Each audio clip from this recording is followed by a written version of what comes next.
history in the making, healing to be awakened.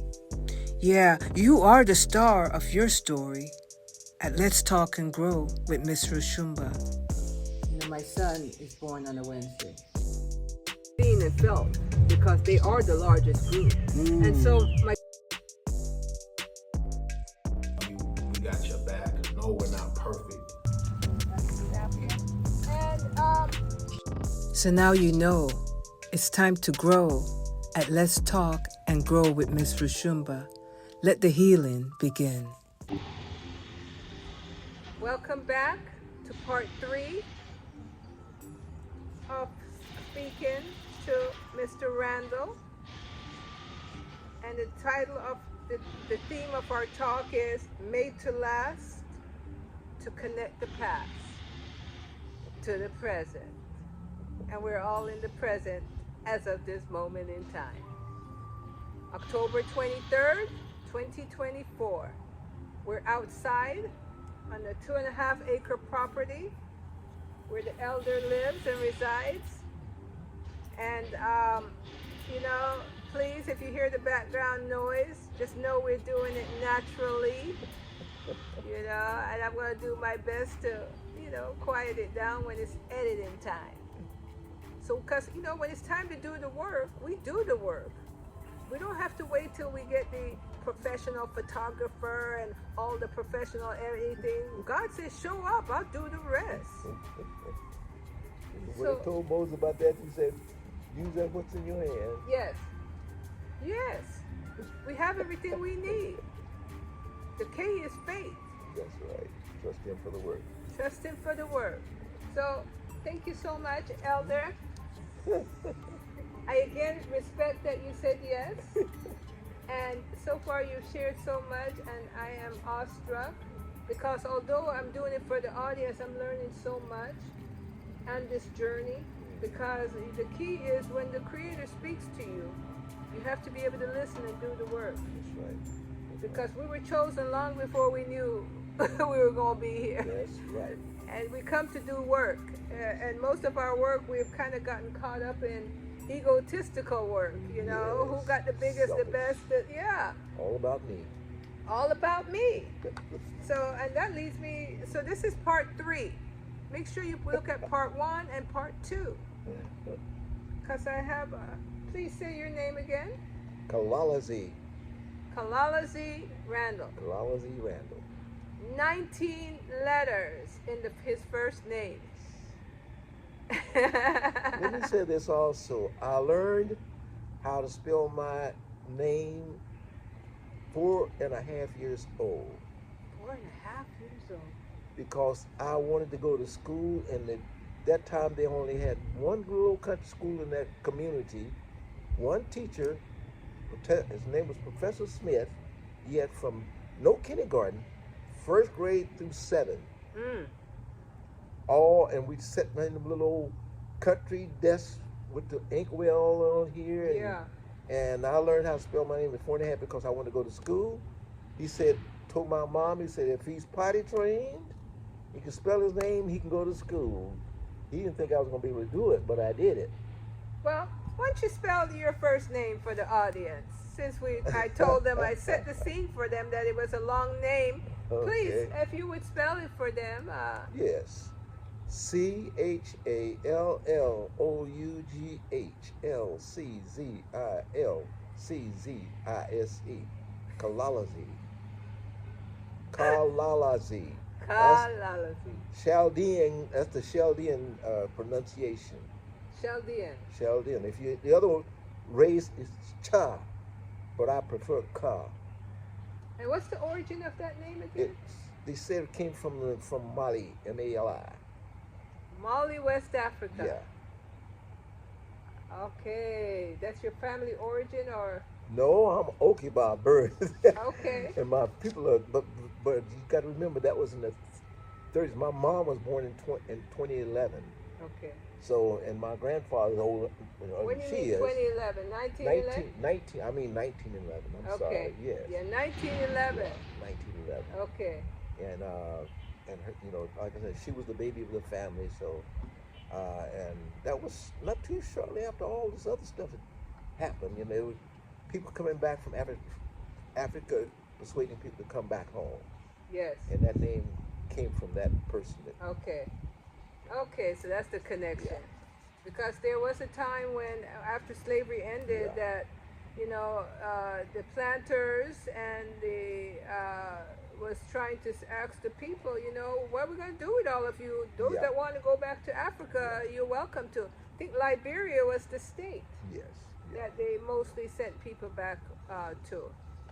So, anyway, welcome back. We're here finishing and doing our work.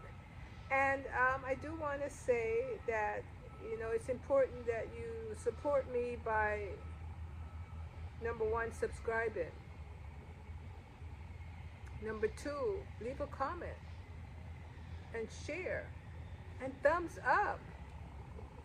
And read deeper into the background, because I always give a background on the title, so you could go deeper and hear more about my guests. So thank you again. Part 3. Watch part 1 and part 2 of this great elder that we have here, and we'll continue. So, what's your view on the state of America at this time, 2024? Especially in relations to the black families here. You could kind of see the evolution from your birth time and growing up. Has anything really changed, or is it just... Oh, yes, it has. In a better way or not? It's worse. It's worse. It's more divisive now than ever before. Divisive, huh? Yeah.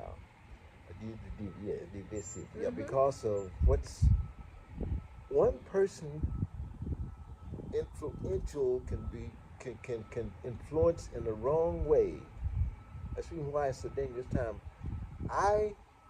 Being able to see when I went to Korea what dictatorship means, where you got one person has control over a bunch of people and everybody is subject to him through fear, through total control. People lose their lives. That's what happened to China. I want to go back again. In Chinese, when I was in the war, most of the people that I fought against were the Chinese soldiers. Okay. And a lot of them, I was 19, and a lot of those young men on the front line were younger than I was, the Chinese soldiers. So they were fighting at 14, 15. They were forced up there.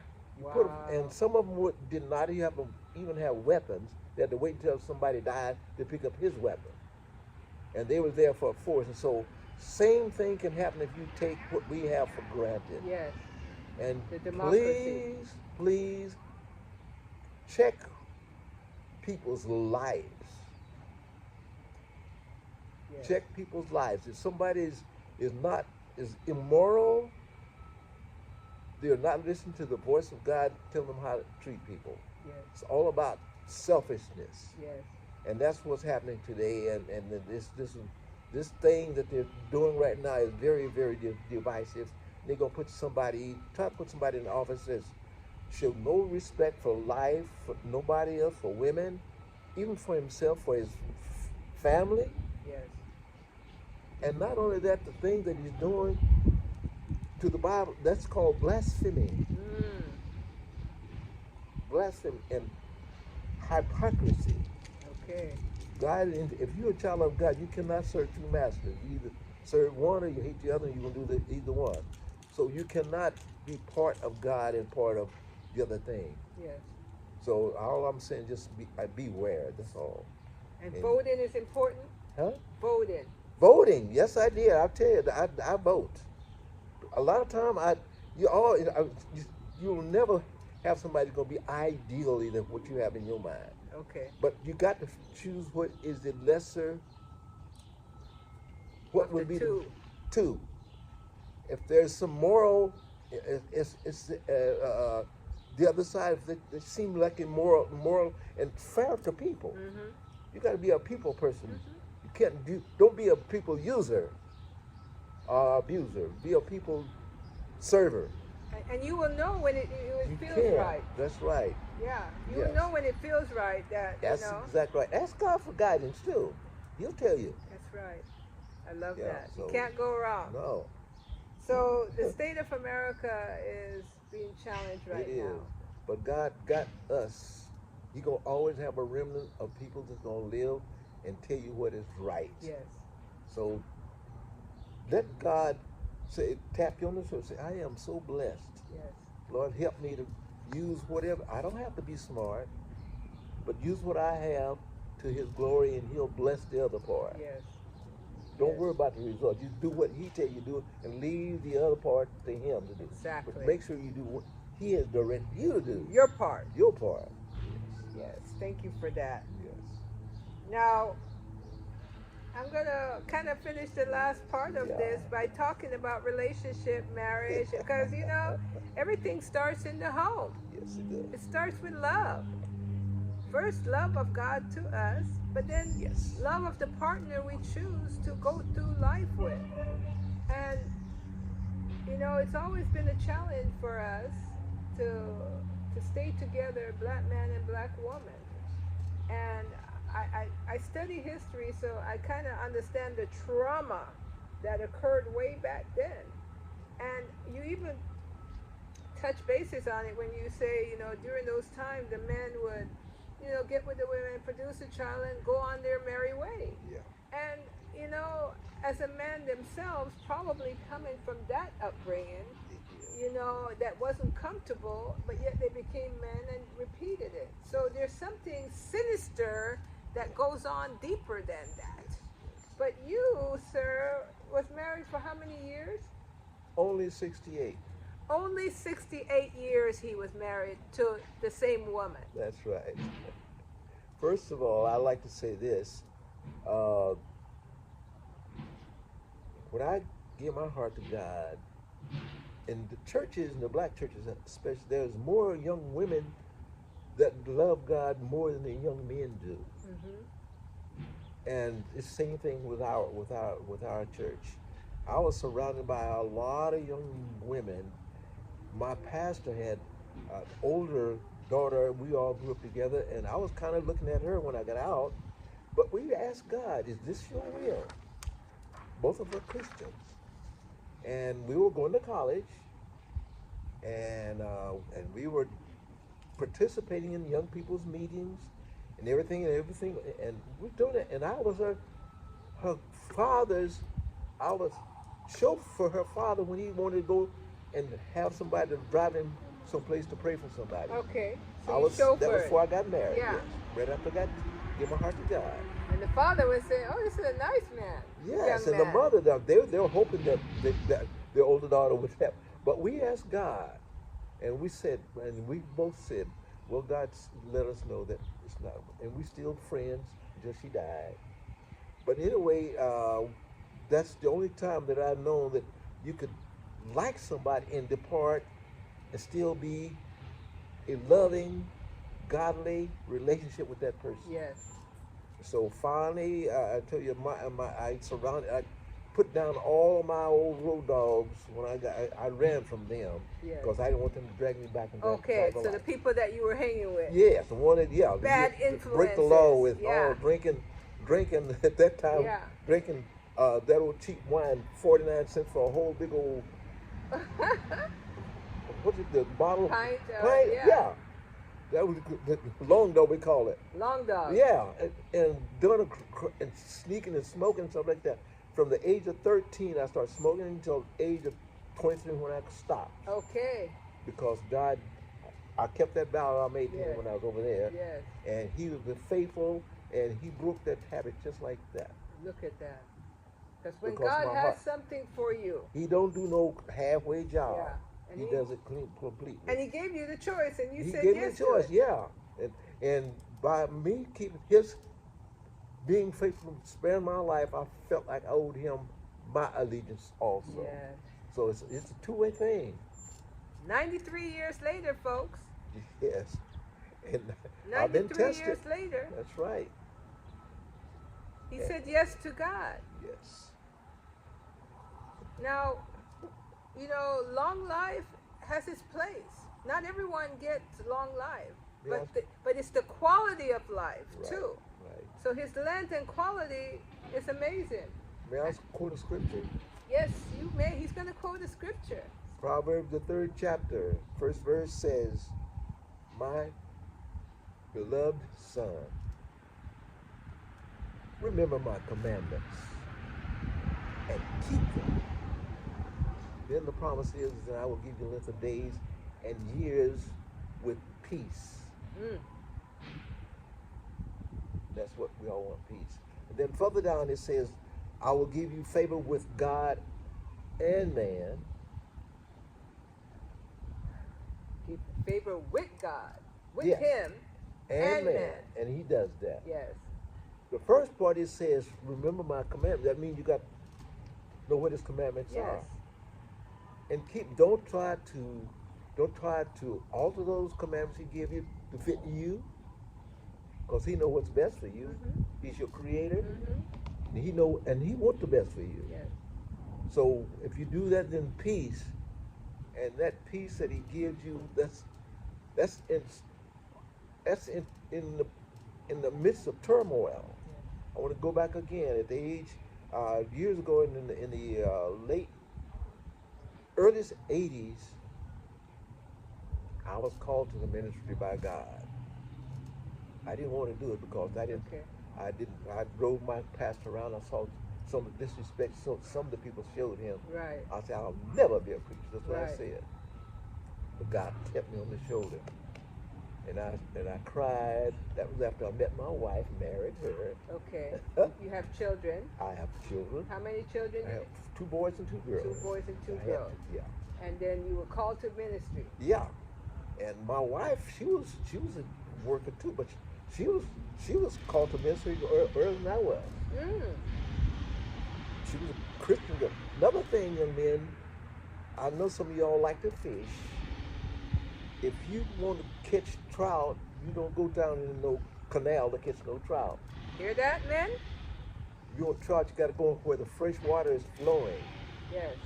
That's what trout love. They're clean fish. The catfish is the bottom eater. Okay. So if you go to the bar looking for a wife, go to the other place looking for a wife, you're looking in the wrong place. If you want her to be a blessing to you, then you be a blessing to her. Yes. So I found my wife doing the same thing I was doing. Yes.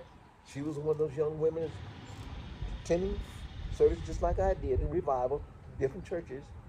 And so one day she looked so much special that she did everything, and she just glowed. Wow. This young lady, she was slender. She had long black hair. At that time, they had long Veronica type, long how they had Yeah, to the side. I'm gonna show you a picture of her. Yes. And she stood out, and I said, "Aha!" I see you. Before I saw her, I'm still going to college. She's still in the Bay Area. Yes. So I decided I was going to college. I was going to be a writer. That's what I want to be, journalist. Okay. And I was taking that. Journalist. And I was going to college, and it was a revival going on in Arizona, and it was going to be going for a week. And I told my teacher, I said, "You know what? I want to go to this revival, so I'm going to take off for a week." And while I was going on my journey, I started corresponding with this young lady, writing her a letter, letting her know, and I finally let her know what night. And your heart says. yeah, but that same day that I saw her in that light, I knew exactly I was going to marry her. Look at that. Before I even told her. And I got married August the 7th. Look at that. And her father was praying that she would have a good husband. She had a young son out of wedlock. Yes. But she gave her heart to God. Yes. So she was 16. Yeah. And God blessed us to get together. I married her, and the vow I made to God I kept, and the vow I made to her, I did the same thing. And I told my children I would never ever let them go through the things that I went through as a man without a father. And you kept your commitment. I kept my commitment. I had buried my father in 1970. I didn't know the man, but he died out in Oklahoma. Yes. I went down and buried him. And he had other children. I got a chance to meet some of them. Yes. And my aunts. So I came back and I hugged my children. And being married for 68 years don't mean it's always going to be nice and smooth. And that's not life. That's very important what he just said. It's not always peaches and cream. No. But if you love God more than you love yourself, and you love your family more than yourself, God will work it out, and you'll still get what God had for you. Yeah. Because you obeyed Him. Yeah. And my children right now, my my in-laws and my outlaws, they brag about my favorite brother-in-law or my Uncle James or whatever, all from both sides of the family. Yeah. So I lived a life they all said they respect, and they say I'm a role model for them all. At the age of 93. At the age of 93. And folks, I haven't known Mr. Randle very long. Actually, maybe today was 1 week ago that I met him. And I met him at a park on a trike. Yeah, trike. A trike. 3 wheels, recline, yes. Motorized and manual. You could ride it. Uh-huh. And he came right past me when I was getting ready to go with his flag, his hat, and just relax. I think that day he said he did 26 miles or maybe, that day. Yeah. But he rides it up to 40 miles a day. So, you see, God is in control of time. Yes. And when you trust God, you don't measure that, oh, I'm a certain age, I'm going to go sit down and get my warm milk and rock. That's leaving things to your own understanding. Yes. Because the body you've been given is a mighty body to carry the power of the Almighty that resides within it. And so you practice that every day you live, huh? I was a pastor for 28 years. 28 years. Yeah, my wife, she contracted cancer. She had one of the breast. Yeah, one breast removed. Yeah. She developed. Later on, she just started developing dementia. That was in the 80s, 82 when I became a pastor. Yeah. She was pastor, and I was working with her. That's something we found it where we are today on this big, beautiful 3+ acres of land. It didn't start here. It started on 6115 34th Street in North Highlands. 6115 34th Street in North Highlands is where you started your church. Where we started a church. And we started a little old building, my wife and I both. And we, like I said, I always put God first. I had a beautiful home over in that area, 4-bedroom home with my kids. Yes. We started that church. And she's the one that started really, because she started having family devotion. Young people from Bakersfield migrated here. They started coming up here. And from there, we met young people. They wanted to join that. Because young people want church. They want to go to There's church. A hunger and a thirst. Even today, people want to give up on young people. I don't. There's young people out here today that want to live right, and I know it. Yes. But been so many people that has put a bad reputation on Christianity because of the way they've lived. Yes. God said, I can live with the spiritual integrity. Yes. And wherever I go now, I have people recognize who we are always. When we live and walk before God, and that He says circumspectly, carefully, with spiritual integrity. I have no black cloud over my life, period. So He's free. I am absolutely free. Free.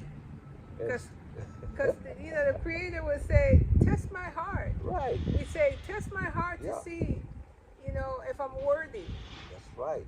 And so He make you worthy. Yes. Because what He's done, He's changing your personality. Because remember, you're still a slave even if you're free from man. Because as long as the devil got that thing in your nose, he leading God you against your own will. Right. And that's why the world looks the way it does now. That's right. With all that, and so people are in search of themselves in the technology device. And in the entertainment world, look at this young man, 31 years old, on top of the sky, and then he all of a sudden commits suicide. Oh, the one that jumped from the building. Yeah. 31. 31 years old. So money, wealth, and fame does not buy you happiness. No. Now, if you take that fame and that money and use it to help those that are on the street, and use it to help others, because some people have more money than they have lifetime to live, and you do. You do. So it's to be fair and listen to the inwards speaking of the Almighty. So, what history is what we're doing right now. We're sharing his history, and he's telling his story of his journey to now. And so I don't think our school reflect enough on the history of the people of African American descent. They don't. And how important is it? It's very important to me. I think we need to know that we came from some mighty warriors. Yes. You need to learn how to go back and read some of these African rulers and some of the things they accomplished. That's what I did. Yes. That's what I like love about reading. Yes. And find out and don't let other people define who you are. Exactly. Claim who you are. Exactly. And the blood of Jesus, he wipes away all those lines, everything that divide us. Yeah. And so would you say then that, we have it in the books, but like how you told your story, you're a mighty person too because of that. Because the past made in the present is so important. Yes. And I always want to say that the shoulders of your mom, the shoulders of even your father that was not there, all of these became the lessons that made you a wholesome individual. All things working together. All things. You can use those things to become bitter, or you can use them to become a blessing to you. Exactly. So God let you see both sides of it. That's what he does. Yes. So I'm going to be winding down now. So I want to ask you, what do you want the people of the world or our country to know about what life has been for you here in America? And you basically kind of covered a lot of it. It's been a challenge, but you overcame it. Yeah. Using the Almighty God as your what do you call it? As your foundation. Yeah, your foundation. Your foundation. Well, first of all, like I said, when I came back, things were still had a lot of prejudice in '53. Yeah. But one thing I did, I said this when I got back. It took me several days to sail across that Pacific from Japan to San Francisco. When I got home, I literally kissed the ground of the United States. Wow. At 20, it's bad. How old were you? 23? 23. You were so thankful that I was thankful that God blessed me to get back here because I saw the results of people just living under this dictatorship over there. When I got that, people they only served because they were afraid. Yes. Fear caused them to do, because the man in the power, the people that's in power, they imposed on them, if you don't do that, your life is a threat. You will do that. Yes. But I got here and I said, at least I got a few freedoms. Yes. And I said, what I'm going to do now, I'm not going to let what I can't do hold me back. I'm going to start building on what I can do. Yes. And I'm going to plot my own course of life. That's what I did. And you are American. This country belongs to you as much as it belongs to anyone else. But we have a lot of immigrants that have come lately. Yeah. But the Black Man's Foundation is firm here. For what reason would you say? We have vested interests. Vested interests. You know what that vested interest? Through the labor that we did here. Yes. And us being strong enough to overcome those things in spite of. So everyone should know their history so that they could take their rightful place as ownership to this country. Right, and claim it. With dignity. Yes, sir. This is a true-born African American. His legacy is this country. And so there's a shift going on now. Matter of fact, it may be a woman president. Yes, I would love to see that. I was glad to see Obama was. I was. Yeah, I was going to ask you about but that. I like her. I like what she's saying. Yes. I like her Approach, she can't leave her foundation. Right. You can't do that. Right. And she's sticking to that, and I think that's what we need. Yes. Yeah. Okay. And finally, what would you say to black women about their relationship and their family with their men? I needed to put that out there because, black women are feeling pretty bad about how life is, and because when things go bad, they end up with the children. Yes, they do. And they're raising not just girls but boys that become, sometimes the same men they had a problem with. Yes. And so there's something that they are not doing quite right because the woman makes the house a home, wouldn't you say? Sure. That's why I love my black. I told my daughter, I said, you know what, all these other people, I had a chance to bring a Japanese girl over here, but by knowing my temper at that time, yes, I would have killed somebody if she just said something. I know that. Yeah. The same thing. So I said, I let my daughter say, I love my black women. Hello. I do. I said they do. Yes. I think they're the most beautiful thing, yes, and I appreciate it, and I let them know that. Yes. If I ever got married again, I am not. I'm gonna tell you something. Well, I reckon when we get off there, I'll tell you what happened. I don't want you to hear. I don't want you to. I want to put this, but I want to let you know that my preference is for my own people. Yeah. I feel comfortable with them, and first of all, I conduct and carry myself in a way that I can show them how much I appreciate them. That's what I did my wife. Yes. We had a good reputation when she was living. Yes. And it makes sense because, but one of the things that I've seen over the years is that sometimes the black men end up with the white women or women of other race, I should say, partly because the toxicity between the black man and the black woman. Both are trying to struggle. Yeah. And that. Not knowing history of the journey makes them even go at each other even worse. Yeah. Would you not say? I say so. I think you got a good point there, huh? Yeah. And so when you go to another race, you don't have to deal with the nuance of the journey of our journey. Yeah. And so sometimes I've said, the fact they've gone out their race have sometimes saved their lives. It has. Yeah. But I have mixed people in my family. Mm-hmm. And I do too. Yeah. Yeah. And I just love people. Period. I love people. But when you partnered, right? You chose basically. But I know what whatever I do, I said, whatever works for me. That's what works for me. Yes. Find out what God helped you work with, and you work with that. Yes. So, women, you hear that? You hear that? So, be gentle on the men. Yeah. Be gentle on them. Well, I role modeled in my family what I think a man should be towards his wife. Yes. My children have never heard me belittle my wife all these years. I kept her on a pedestal.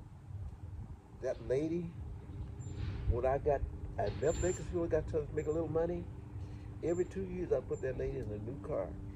Wow. But she loved it. Yeah, I didn't want her to be stuck out going someplace and broke down. Yes. One time she had this brand new car. She stuck, but what happened? She forgot to put gas in it.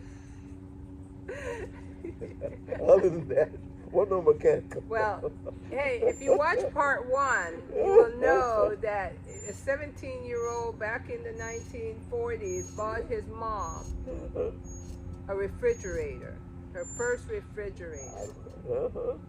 So I could imagine what an honorable husband he was in his, during his years of marriage. So we're gonna wind down, and I have one last question for you, and just finish this sentence. I want the world to remember me. In what way? As a child of God. Child of God. A man of God. That's the only thing I think of. All these other things, when I bury, some of these things is gonna go back. But the things that I want I want somebody to know that I have been a real ambassador for God's. I want everybody to know God like I know Him. Yes. Yes. Hey, you can't, you know what? That's the same understanding that God is here was God. So when it's time to leave, it only makes sense that you know that it is God that kept you and it's God that will carry you on to destiny. Yes. I love that. Yes. Respect to you for that. And I totally could relate because it is God that is my guiding buckler in everything I do. Yes. From the moment I met you to how a week later we're sitting here having such a powerful conversation that hopefully is empowering you. You know, so if you're going to go online and search YouTube, I'm glad you decided to stop at this show. Let's Talk and Grow with Miss Roshumba. And we're outside in Sacramento, and it's getting loud because the truck is moving, but we're getting the information anyway.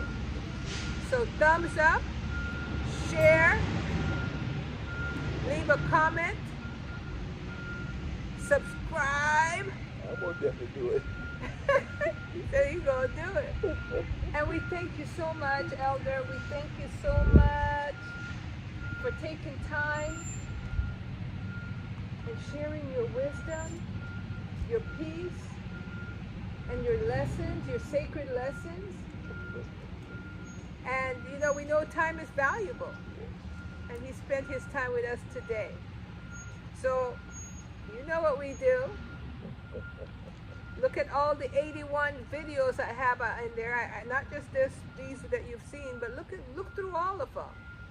Because I'm doing the work that the Almighty has put me here to do. I'm doing my part, ladies and gentlemen, at Let's Talk and Grow with Miss Roshumba and Mr. Randle.